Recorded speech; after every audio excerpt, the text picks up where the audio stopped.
Then all of a sudden they say, but come on, we want our Californian kids to be prince and princess. It's beyond a joke. It's beyond a joke now. Well, it's king and queen of hypocrisy, isn't it? Yeah. I mean, they are the arch hypocrites. And what's so awful about the Commonwealth thing is that it's vital for Britain. It's important for the 54 nations who are part of it. And they have demeaned it by saying that it's all Empire Stroke 2 and the Netflix thing. But of course, the greatest accusation of racism of the royal family is racist, which he then peddled back on Harry, because he knew it was untrue. It was one of Meghan's many lies. And that is really what's so awful. That's why Charles tried very hard, whether that'll save the institution. Well, the problem is it's had none of the pickup as the Netflix series did. What did you make of the prince and princess thing? Because it felt very... King Charles's weakness. He should have signed the letters which prevented them taking the titles.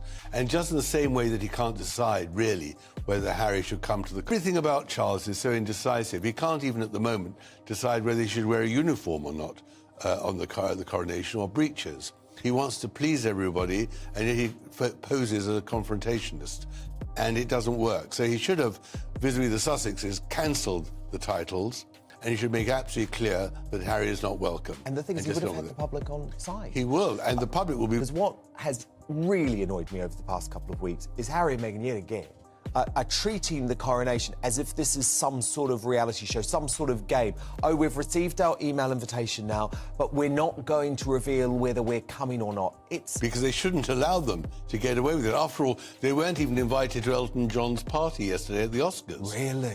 So, or the Oscar ceremony itself. I mean, they really are... Nobody is in Hollywood, but some has the monarchy in Britain if he's not very careful. And so what do you think Harry and Meghan are weighing up? Well, they're weighing up how they can always promote themselves. And then they've got to come, though. Well, they haven't got to come, because if they're put in row 54 behind the column, they won't come, and that's exactly what should happen. But perhaps the most sensational revelation in the book was the fact that the Queen, on, I believe, tell me if I'm wrong, the morning of Prince Philip's funeral, expressed relief that Meghan wasn't going to be attending. I mean, that is huge. What does that tell you about Meghan's relationship with the royal family? Well, I think the Queen on that day, clearly under huge pressure, deeply upset and all the rest of it, and it came from an impeccable source, just felt she didn't want to have Meghan diverting attention from her husband and from the ceremony, and knew that if Meghan had come, that's what was going to happen. And I think that then expressed itself again in the Jubilee.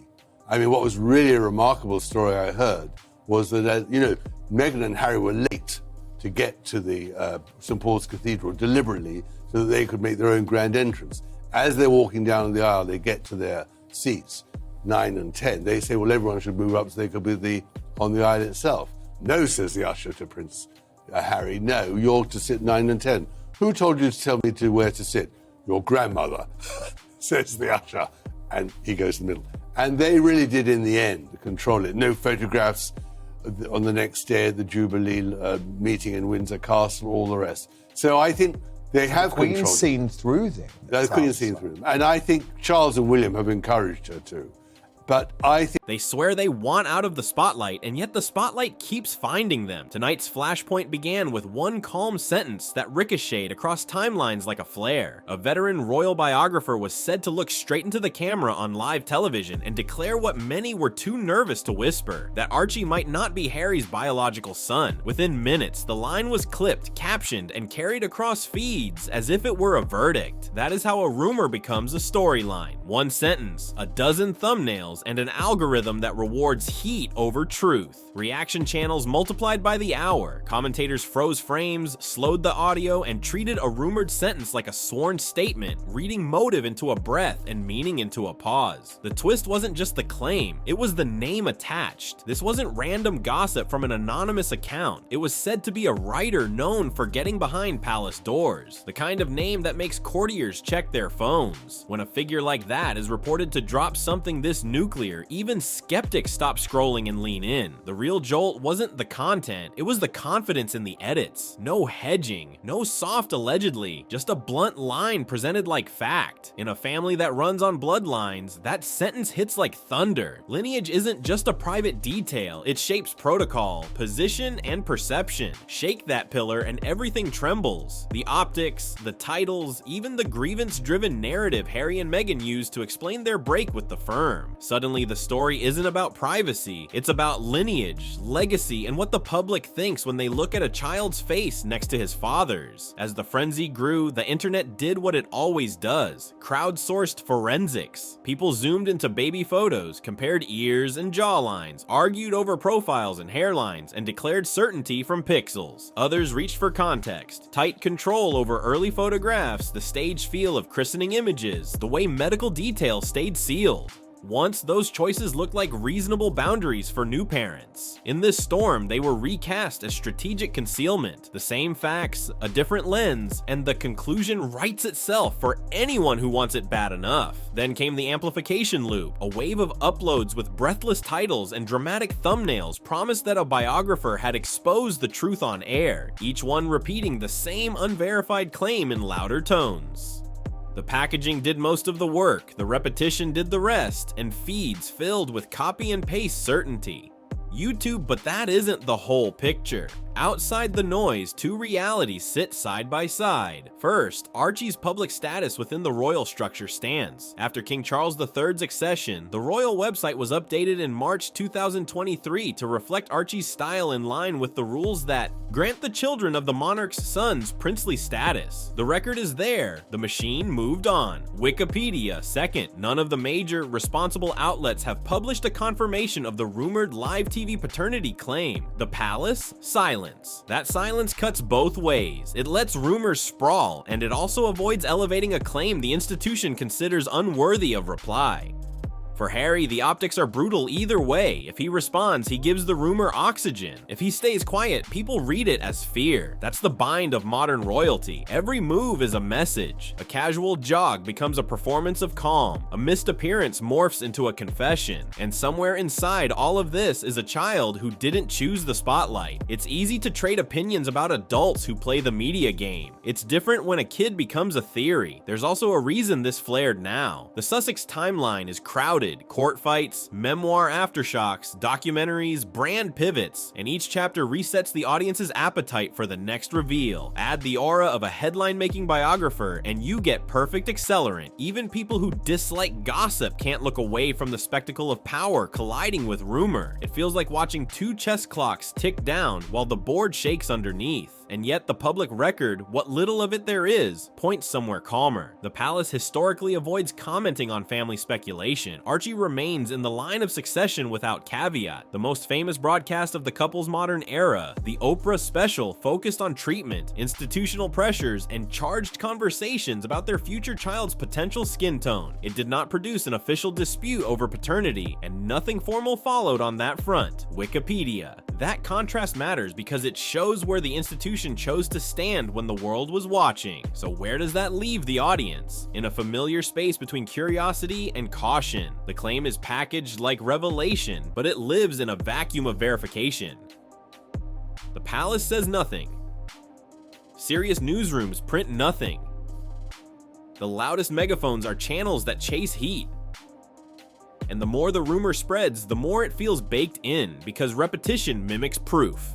That's the trap. A story doesn't need evidence to feel true. It only needs to be told dramatically and often. There's the strategy question too. The Sussex playbook has always been part legal, part narrative, part brand. But the internet doesn't respect neat lines. Once a rumor links fame, family, and inheritance, people treat it like a puzzle they've been invited to solve. Threads proliferate. Old photos get reinterpreted. Out of context quotes turn into map pins. Even a routine website update becomes a clue, because because audiences love patterns, especially ones that confirm what they already believed. The biographer at the center of this understands that dynamic better than most. His work thrives on friction, interviews that sting, details that embarrass, claims that force a reaction. He doesn't need to prove every line in the court of public opinion. He only needs to set the scene and let the audience do the rest. That's what makes this moment volatile. It isn't about whether a sentence is substantiated today. It's about whether it plants a perception that can't be uprooted tomorrow. Once an idea becomes thinkable, it keeps echoing long after the clip stops trending. Meanwhile, the palace plays the long game. Say nothing, wait out the surge, and let the weight of protocol do the heavy lifting. When history is written in press releases and official portraits, a week of online chaos isn't a crisis. It's weather. The machine keeps moving. Orders are executed. Ceremonies proceed. That rhythm is part of the monarchy's armor. It's not that the crown never cares. It's that the crown almost never rushes. In a contest between a centuries-old institution and a 24-hour cycle, time is the crown's favorite ally.